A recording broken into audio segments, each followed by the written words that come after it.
asko etortzeagatik, ongi etorri Gabonetako festa honetara.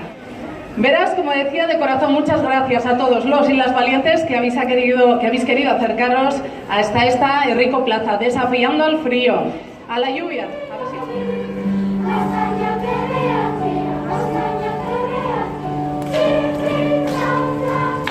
Pues hemos querido celebrar aquí, en la casa de todos, de esta manera la Navidad. Y cómo no, desde el Ayuntamiento también queríamos hacer un regalito a nuestro Baraca Centenario, y es que fueran sus protagonistas los que pulsaran ese encendido de las luces. Que estas luces que se van a encender hoy nos iluminen a todos durante todo el año y que tengamos un extraordinario e ilusionante 2018. Sorionak eta urte berri on. ¡Bien!